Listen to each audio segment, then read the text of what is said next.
My name is Joe Montville.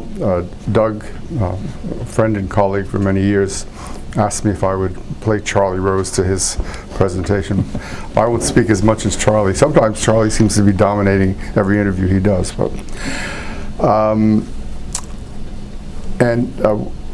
Doug brought me into the Center for Strategic International Studies, where he evolved the program on religion and diplomacy that he eventually left CSIS to found. So we go back a long time in this area of trying to understand the role of religion. Just to give you some idea of who I am, here's an idea of who he is, just an idea. Doug Johnston is a distinguished graduate of the U.S. Naval Academy and holds a master's degree in public administration and a PhD in political science from Harvard University. He served in senior positions in both the public and private sectors. Among his government assignments, he was Deputy Assistant Secretary of the Navy, Director of Policy Planning and Management in the Office of the Secretary of Defense, and Planning Officer with the President's Office of Emergency Preparedness. He's taught courses in international affairs and security at Harvard, and was the founder and director of the university's executive program in national and international security. Dr. Johnston is a captain in the Naval Reserve, and at the age of 27, was the youngest officer in the Navy to qualify for command of a nuclear submarine. Prior to his position, Dr. Johnston served as Executive Vice President and Chief Operating Officer of the Washington-based Center for Strategic and International Studies. And among his many duties in that capacity, he chaired the Center's Preventive Diplomacy Program, which I directed, and its Maritime Studies Program. He also directed the CSIS Project on Religion and Conflict Resolution. His publications include Religion, the Missing Dimension of Statecraft, a seminal work now in its 15th printing, Foreign Policy into the 21st Century, the U.S. Leadership Challenge, Faith-Based Diplomacy, Trumping Realpolitik, and Religion, Terror, and Error, U.S. Foreign Policy and the Challenge of Spiritual Engagement.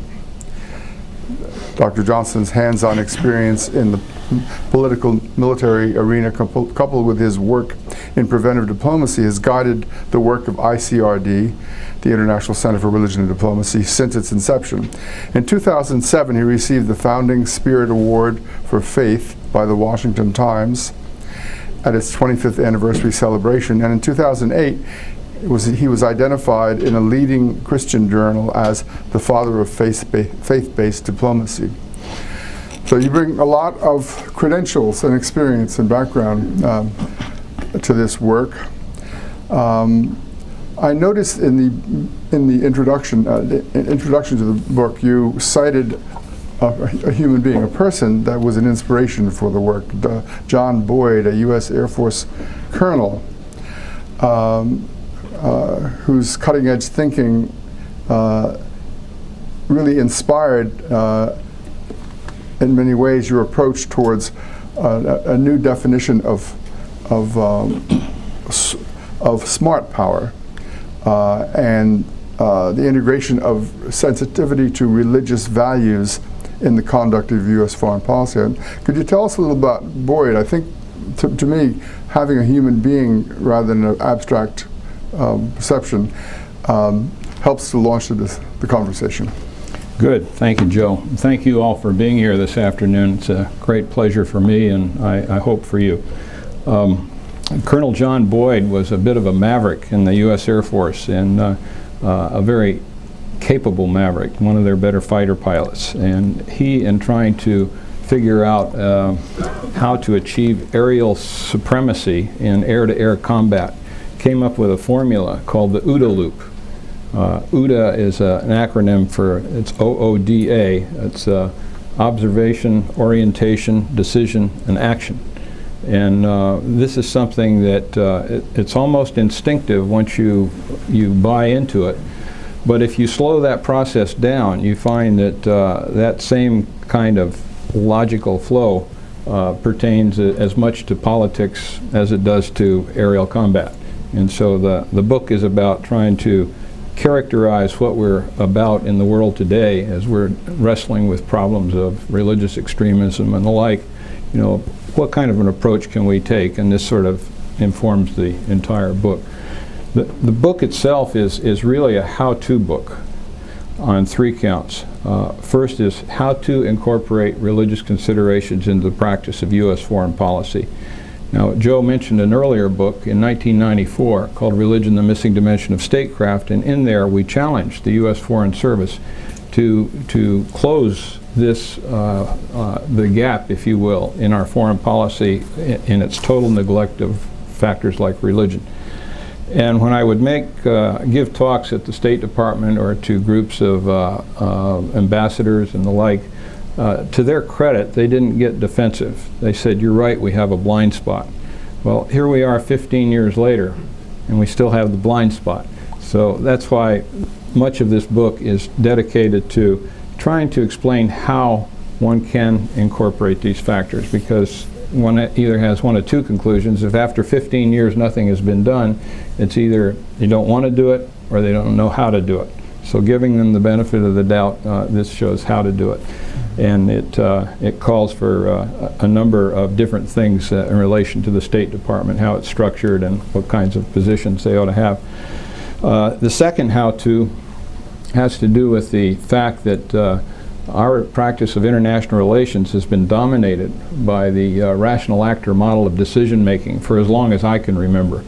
And unfortunately, in that rational model, if you will, things that are deemed to be irrational, like religion, are just not on the policymaker's screen.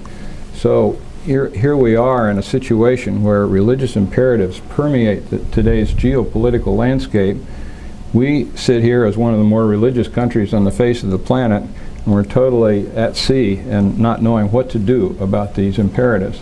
And that's largely due to the political ambiguity surrounding our separation of church and state. So that's another thing that needs to be addressed.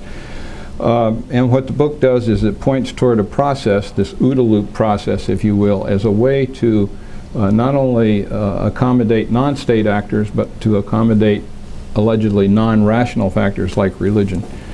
And then finally, the last how-to is how to move to a new leadership paradigm for the United States that will enable us to be more effective in the multipolar world that awaits, because the opportunities for going it alone are fast disappearing. And if I had to characterize what that leadership paradigm is about, it's about servant leadership at the international level. It's about leading by example rather than force, and it goes into that in quite some detail. But this is that's the basic theme of the book, is how to. And then in the course of that, we try to look at the causal factors underlying religious extremism and take a hard look at what assets that we have already in existence that could be usefully redirected to address some of these things. And then beyond that, to what new capabilities might be required to do the full job. So that's kind of what it's all about. Good.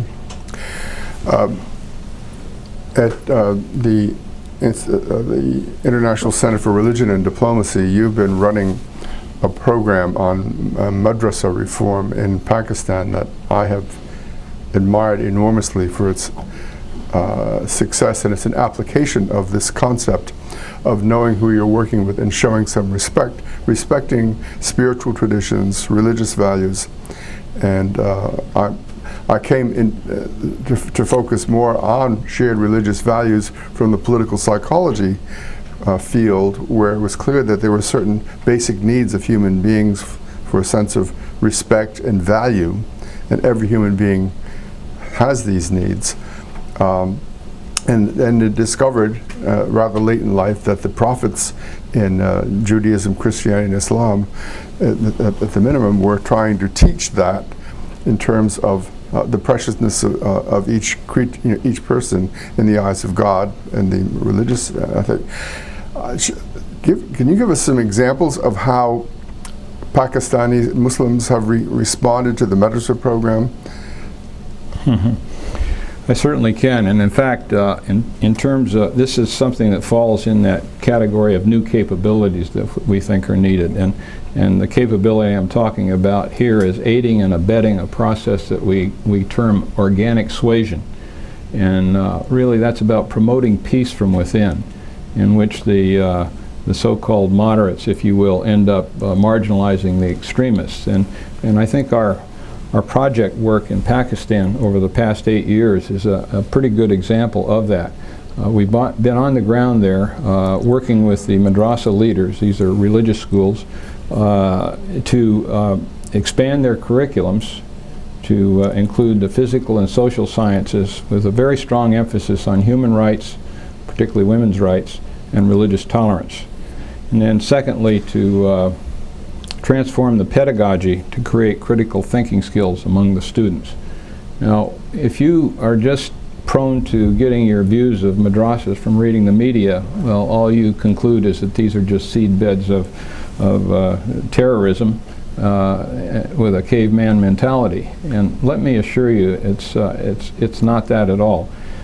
These schools actually enjoy a very illustrious history. From the Middle Ages through the 16th century, they were without peer as institutions of higher learning in the world at the time, and it was only European exposure to them that led to our own university system in the West. And you would be amazed, shouldn't be surprised, but you will be amazed at how many of our academic traditions and mores trace their roots back to the madrasas.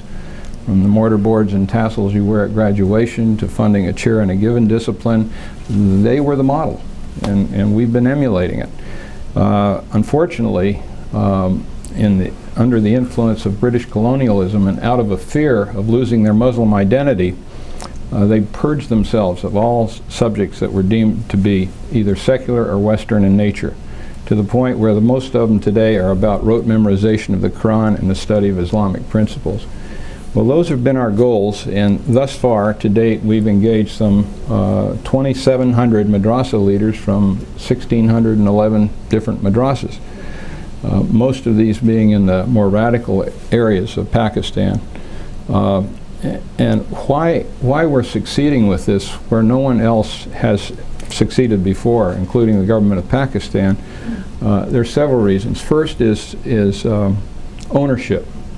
We're doing this in such a way that the madrasa leaders feel it's their reform effort and not something imposed from the outside.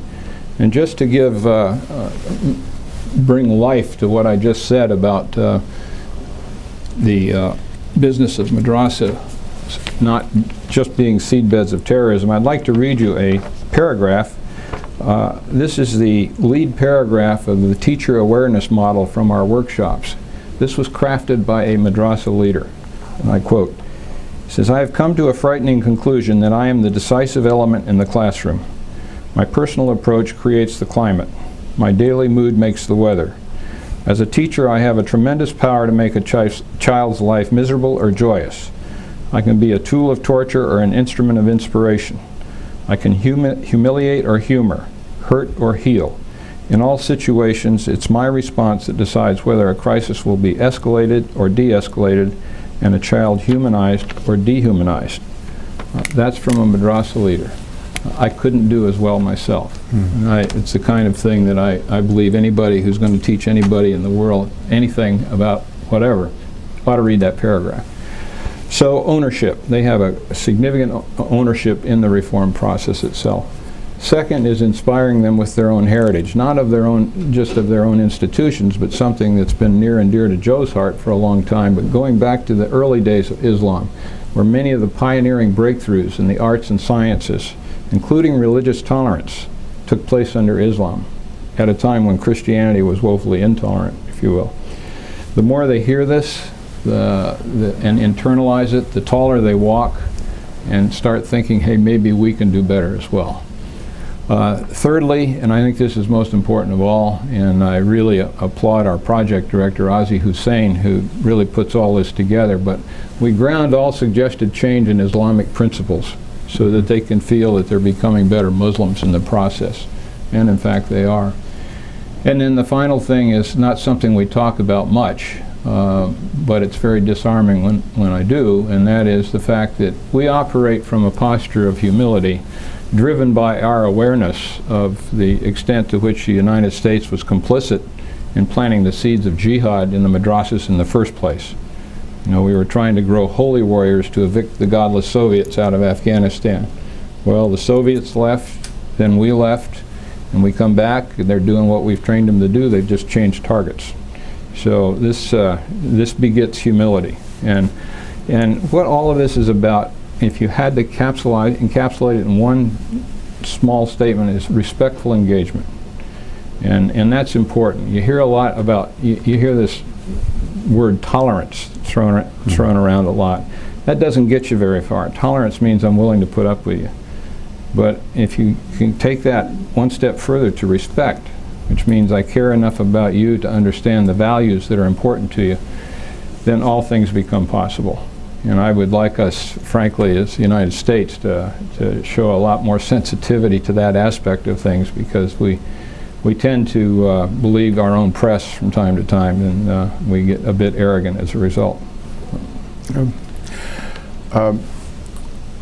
You, as your bio indicates, you've come from the national security establishment, and also in teaching, but you've gotten a lot of support, at least some grants and so on from the State Department, and I imagine from moral support from the Defense Department. How do you see 15 years later this vision of respectful engagement as a concept sort of trickling down into the national security structure and the career services, both military and civilian?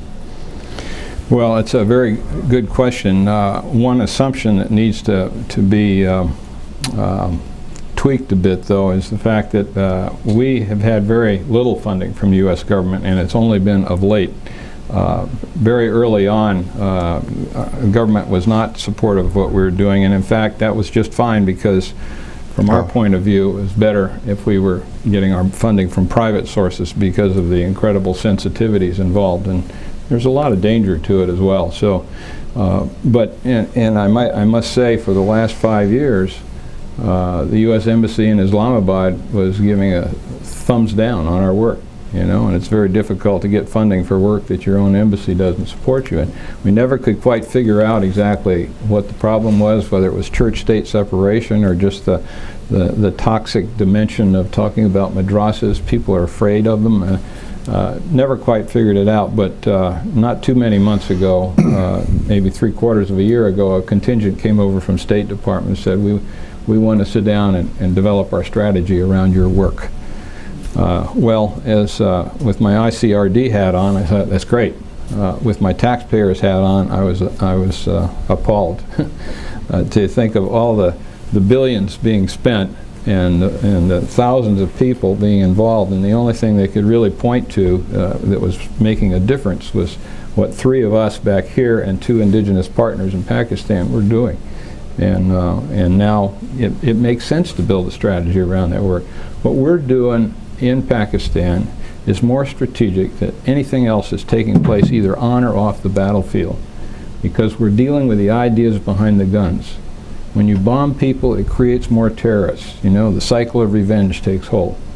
When you change their minds, you find that if you can work your way past the veneer of rage and hostility that's all too apparent, and engage these folks, not only do they get it, but many of them become personal champions at great risk to themselves. And I've been bowled over by the courage that these folks show. You can take a madrasa leader, explain to him why what he's currently doing is counterproductive, take him through a logic flow to a new conclusion. He can follow the logic, he can embrace the new conclusion, but what he's absolutely incapable of doing is starting the thought process himself. This is the critical thinking. You know, we're born with it over here, but in these tradition-bound tribal cultures, there's just not a lot of room for it, and it's not very appreciated. So you really have to earn the right to be heard when you're talking about that stuff. You know, about 20 years ago, I was working on Northern Ireland, the Catholic-Protestant conflict, and at a conference in Shannon, Ireland. it wasn't the angel Gabriel, but I had a vision that iron laws of human nature, every individual tribe and nation craves recognition, acceptance, and respect. And that came out of work with Catholics and Protestants in Northern Ireland, but you've just been describing how it works with Pakistanis, Muslims in Pakistan. It also is the same thing in Latin America. It's a sort of psychophysiological need, but it's something that the ancient prophets, the first writers of the Hebrew Bible, not all of them. I mean, there were some pretty militant prophets, but there were some that really recognized that that God created precious human beings, and social systems worked when that preciousness was respected. When the widows and orphans were looked after, where they were given respect and also an opportunity to act based on guidance that came from God as the prophets interpreted, and to face judgment in the final days on how they behaved.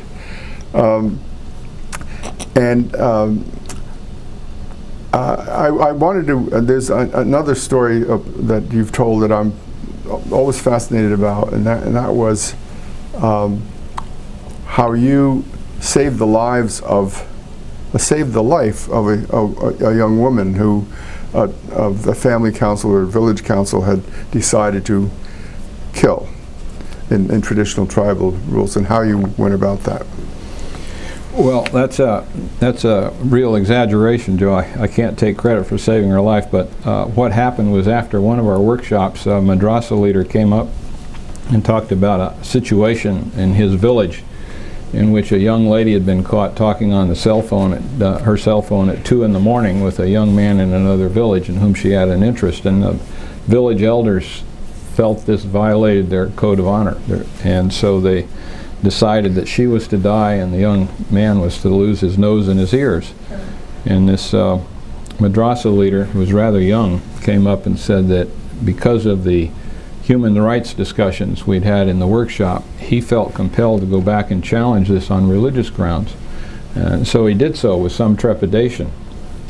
And he went back and showed the village elders how there was nothing in the Quran that prohibited a woman from talking to a man, and also appealed to the different passages that suggest urge a peaceful resolution of differences, and he pulled it off. The situation was resolved, no one was harmed, and hopefully that's a precedent in that village for some time to come, maybe perhaps other villages. But this was an instance where religion trumped tribalism. And in a context in which many Muslims can't tell you where one ends and the other begins. And a lot of the bad rap that's given to Islam is far more tribal than it is religious. And it's not a given that religion's always going to triumph, because as the tribes people are quick to point out, their customs date back 3,000 years, whereas Islam only goes back 1,400 years. So you have to work at it. But she was saved, and it was the Madrasa leader that was the hero, not me. So you had a catalytic effect, I'm sure, and the project did. I noticed that in the book, Appendix D, you have reprint a statement by Rabbi David Rosen, who's the chairman of the International Jewish Committee on Interreligious Consultations and former chief rabbi of Ireland. I've met him several times. His office is in Jerusalem, and it's a very brief statement, but it's very powerful too in making the case that you're making about the prophetic consistencies between the Hebrew prophets and the prophet of Islam and Jesus, who sometimes I call Rabbi Jesus, sometimes I don't, but there's a steady line in these moral values and human rights and human dignity orientation of the prophets. And the story about the competition you just told, it's in the biography of the Prophet Muhammad. There's a story of his beloved wife, Aisha, getting dissed because she was missed in a caravan and rescued by a young man and brought her, who brought her back to the village, but tongue started wagging because there were people who didn't like her, and he had to have an investigation, and that prophet did, and she was cleared. It was totally innocent, and he tried very hard to establish this sense of justice and witnesses and fairness. But as you say, the conflict with very ingrained tribal tradition and the sense of face and position in society is competing with that, and in the West and the U.S. we conflate this behavior as Islamic behavior rather than pre-Islamic primitive behavior, and competing with what the Prophet's tried to teach.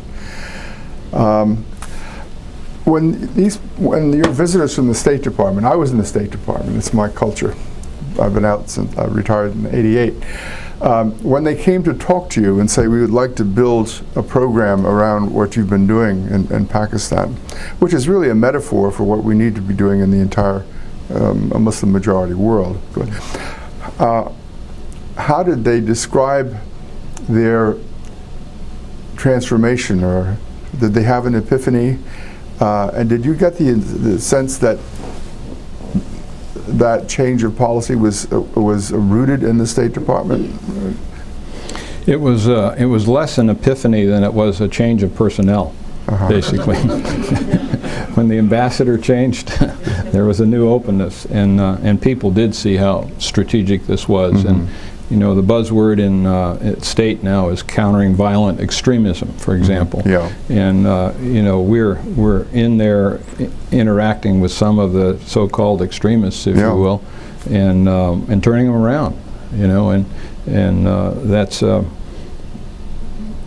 and it's a lot less costly than trying to bomb it out of existence. So. I'd like to say it was an epiphany, and maybe that will come.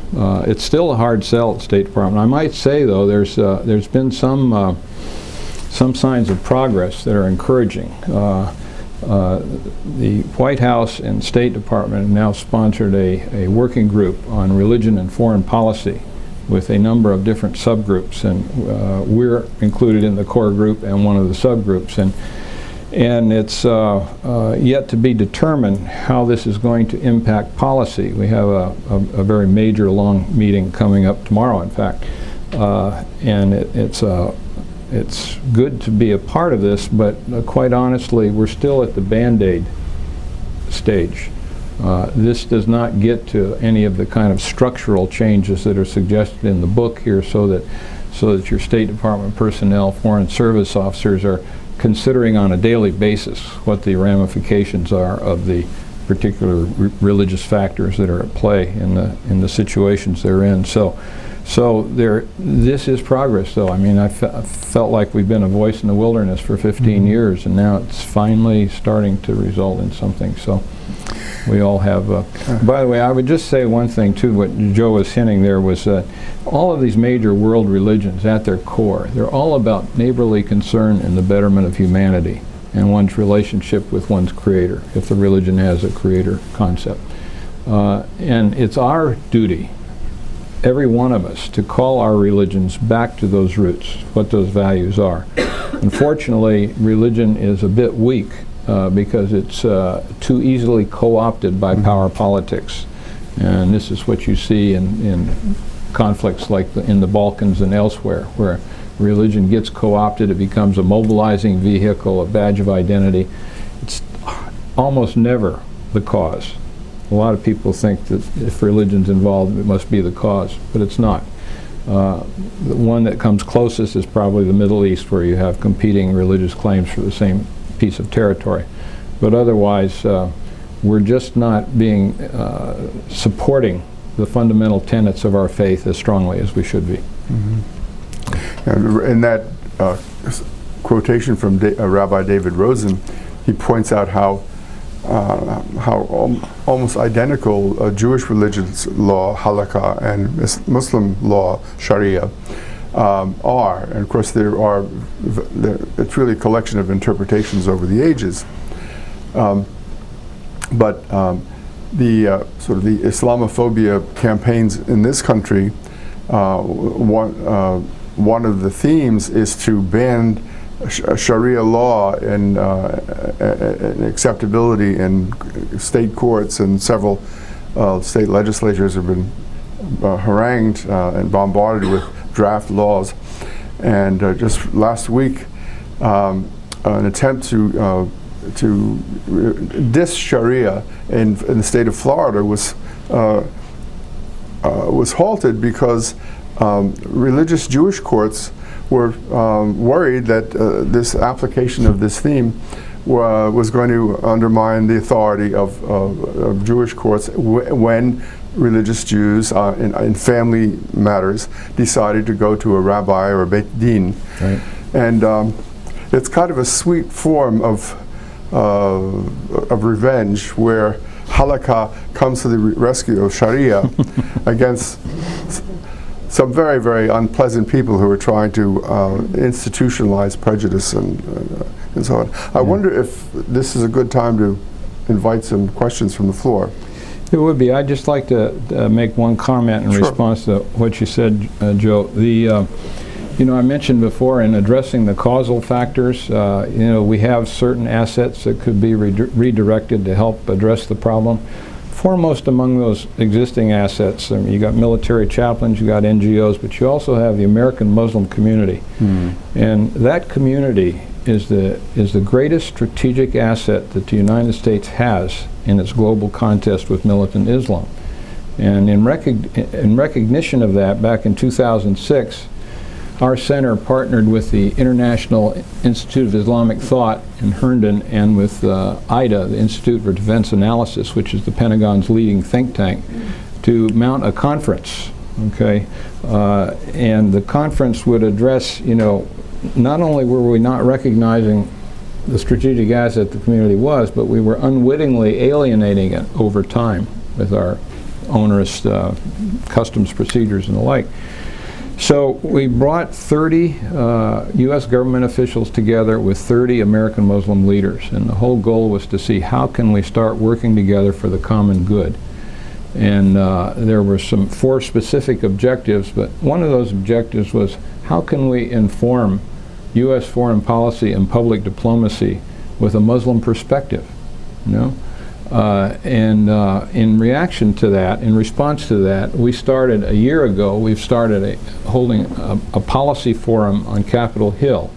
It's sponsored by us and an organization that is very loosely structured. It's called American Muslims for Constructive Engagement, and it came into being as a result of one of the conference recommendations. But we're jointly sponsoring this, where we bring key congressional and executive branch staff together with American Muslim young leaders, if you will.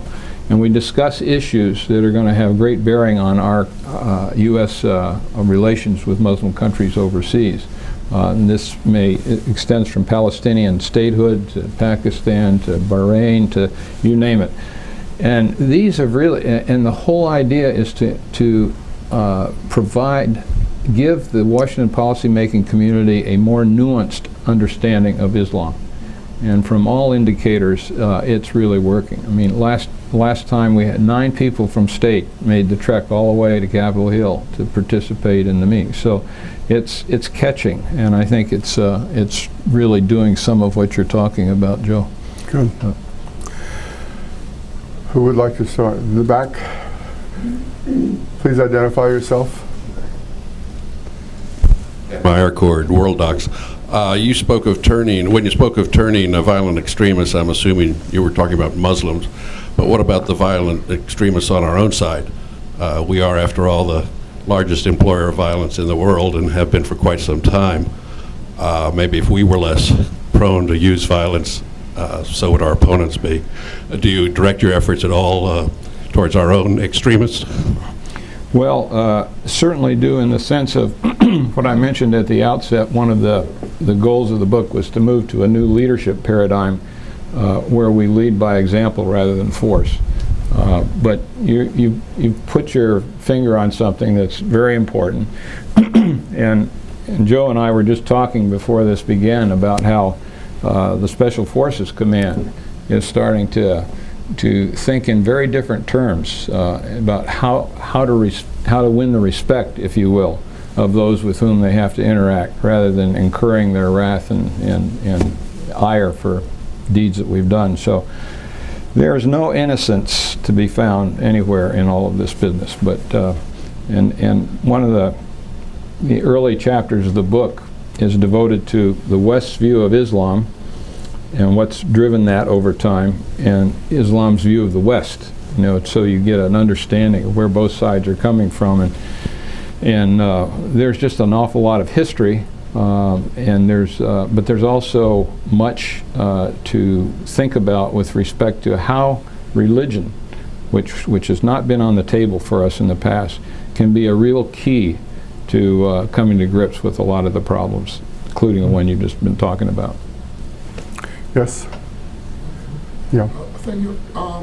Thank you. Abraham Abidor retired from the Foreign Agricultural Service. Okay. Yeah, my question is about the Iranian nuclear threat that you hear about. It's in the limelight. If you could please shed some light about how serious it is, in a sense, because actually in Israel there are about 2 million Palestinian Arabs living in the same quarter neighborhood as Israelis. So, and the third most sacred place for Islam is located in Jerusalem. So how can they ever attack, Israel? How serious is the threat? Now, the crisis atmosphere seems to benefit Iran in terms of raising the price of oil in the international market by about $30 a barrel. It's about the premium. So, and the Israeli Prime Minister, which is usually being rebuked in Washington for the settlement, expansion, and building it in the West Bank, instead he's now regarded as a hero, the underdog. So the Israeli kind of benefits from it in a way because it's diverting attention from the Palestinian issue, which is the real issue between Israel and the Arabs in that area. So could you please shed comment on all these? Thank you.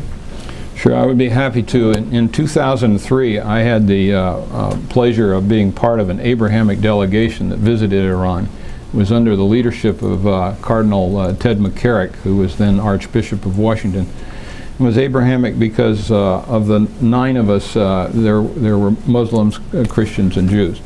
And we spent about 10 days in Iran, went all over the place to different cities, and even to Persepolis, which is the ruins of the palaces of the kings.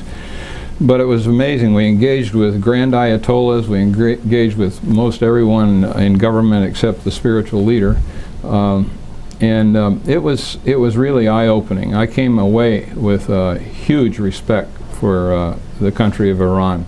It represents the legacy of the Persian Empire, and they eulogize their poets. I mean, and I once.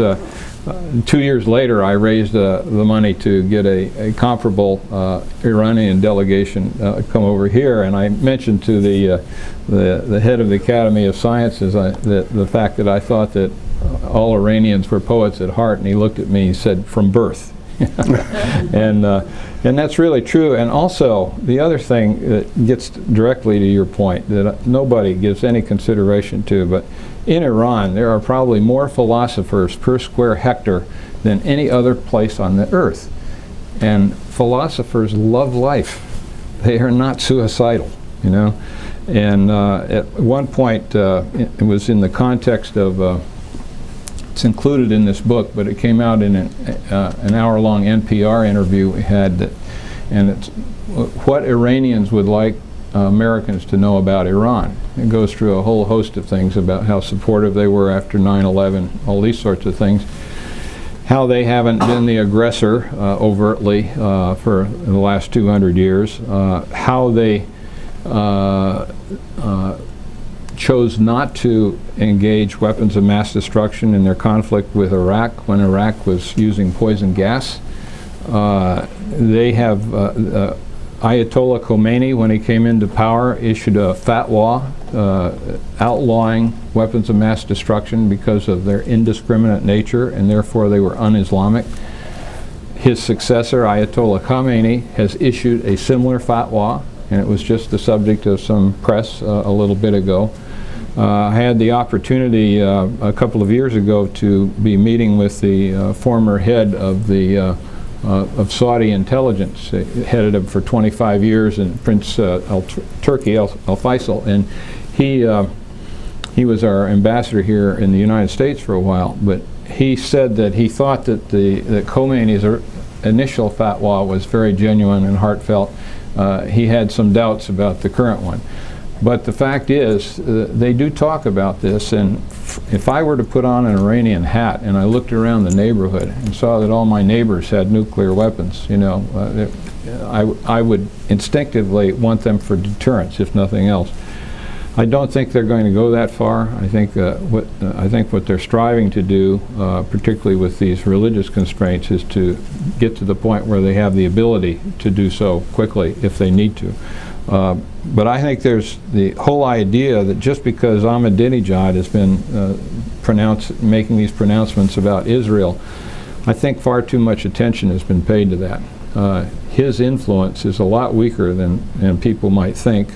And you also have to look at what kind of a game are they playing in terms of trying to win some goodwill with the Arab states and the like, you know, and if they can be seen to be more aggressive on Israel than Arab states, then that makes them, you know, that much more respected. So there are just an awful lot of nuances at play here, but I firmly believe in my heart of hearts, if Iran had a nuclear weapon, that deterrence would work every bit as much for them as it did for the Soviet Union, you know, in terms of keeping them at bay.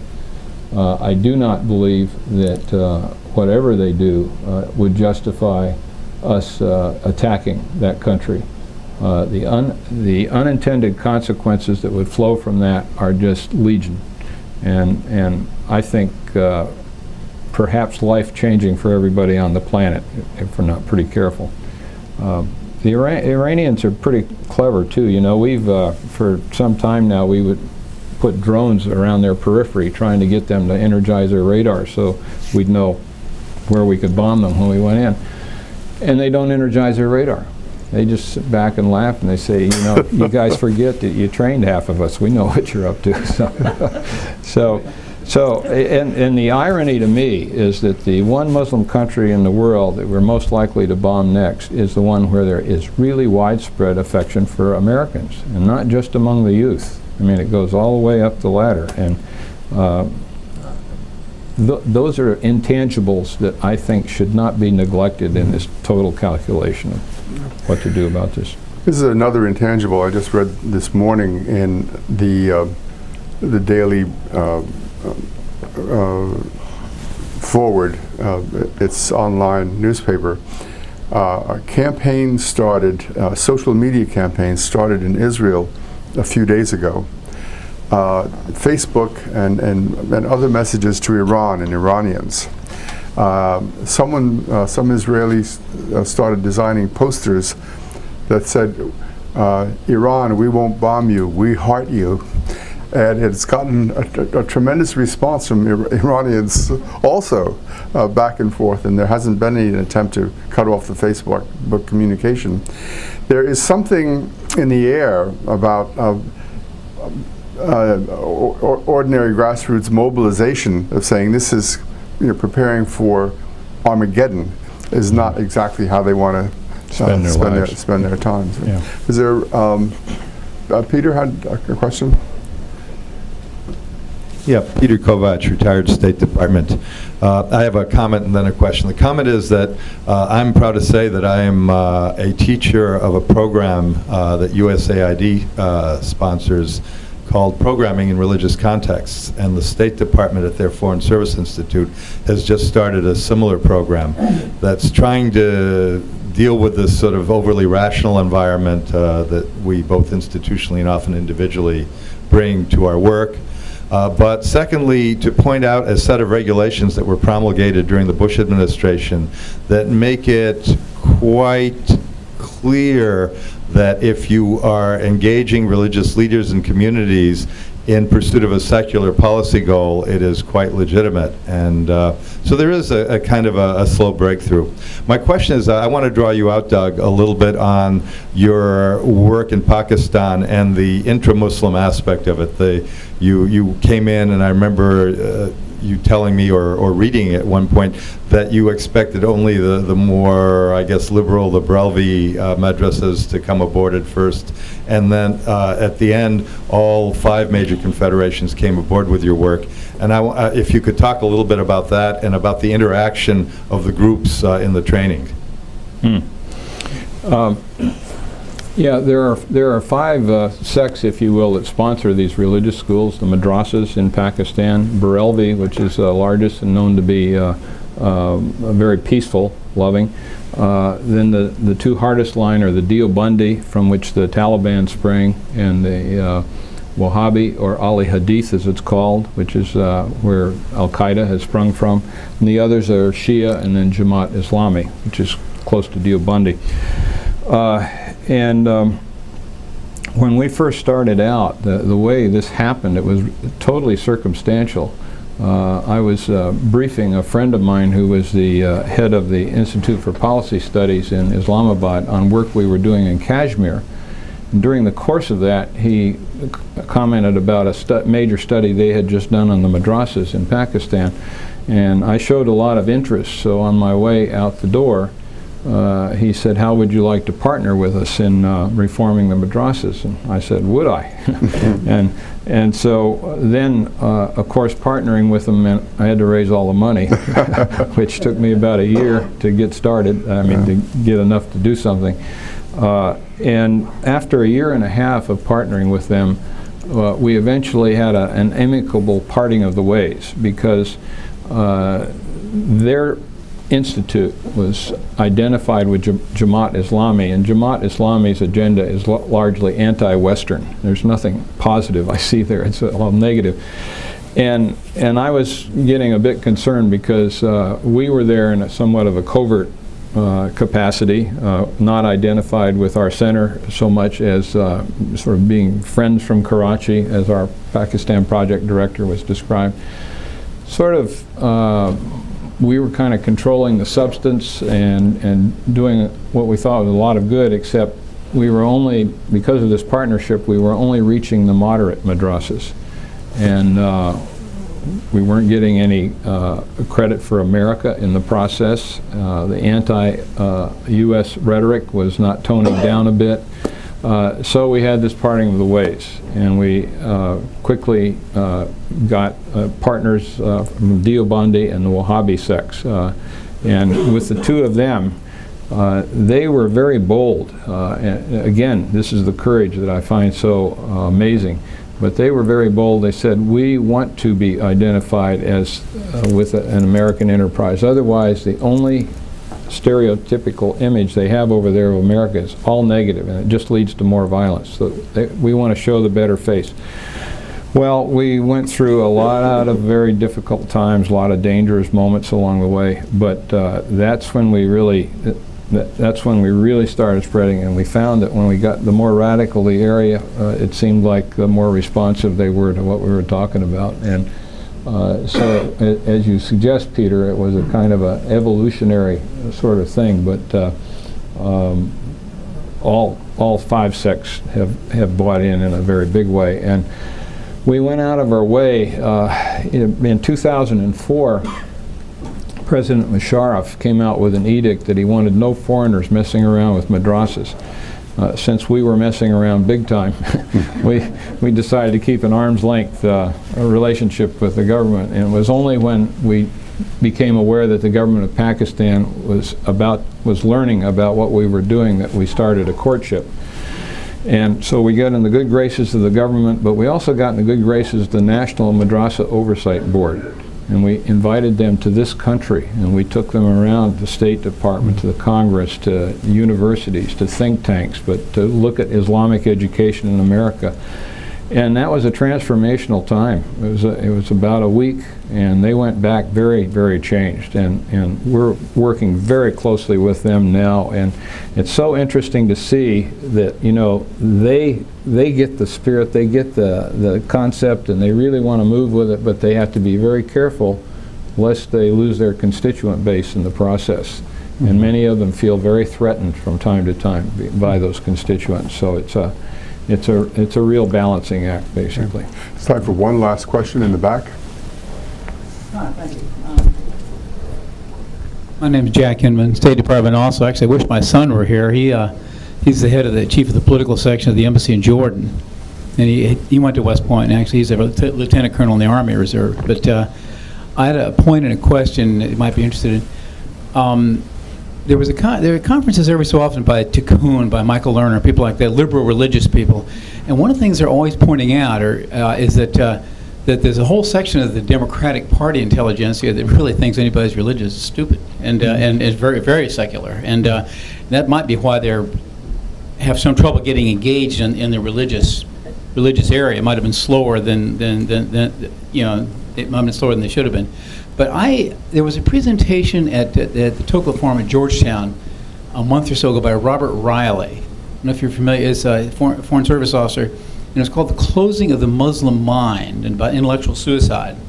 And what he said, I think it's exaggerated, but I like your point on it, your take on it, that there was a whole school of thought in 8th, 9th, 10th century Islam, the Hellenistic school of thought, scientific, rational, mathematics, a whole bit.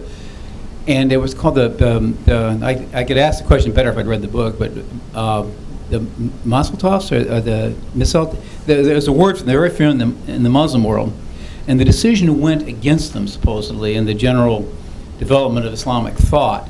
And the idea was the battle was kind of between Hellenistic, rational, sort of scientific thinking, natural law, and God's will, and which governed the world. And what the school of thought that won out is that everything is God's will. And he says that this really, you know, like, if you drop something, it won't, you know, Christians would say it would always drop, you know, it's God's law, but it will always drop.